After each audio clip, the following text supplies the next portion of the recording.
যাচ্ছি, এগুলো কি মনে করেন আপনারা সঠিক পরিকল্পনা? এই পরিকল্পনাগুলো যদি বাস্তবায়ন করে তাহলে কি মানুষের কষ্ট দুঃখ কমবে? কি ভাই কমবে মনে করেন? যদি কমে এই কাজগুলো ইনশাল্লাহ আপনাদের আগামী বিএনপি সরকার করবে, এই সবগুলো কাজ ইনশাল্লাহ। কিন্তু আপনাদেরকে 12 তারিখে আসল কামটা করে ফেলতে হবে।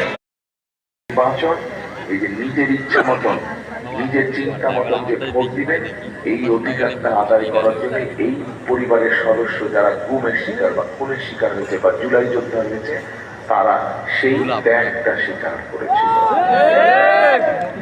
এখন প্রিয় ভাই বোনরা, এই যে আন্দোলনের যে সংগ্রাম হয়েছে, আমরা তার আগে দেখেছি এই যে রাস্তা যে সিলেট থেকে সেই বিশেষ করে একটার পর একটা হাজার হাজার মানুষ রাস্তার মধ্যে আটকিয়েছে। আপনারা যেরকম এখানে দাঁড়িয়ে আছেন অপেক্ষা করছেন, হাজার হাজার মানুষ একটা জায়গায় 1 মাইল রাস্তা আমি পাইনি যে ফাঁকা ছিল, শুধু মানুষ মানুষ শুধু দাঁড়াচ্ছে, আমাকে দাঁড় করাচ্ছে, কথা বলতে যাচ্ছে। কেন?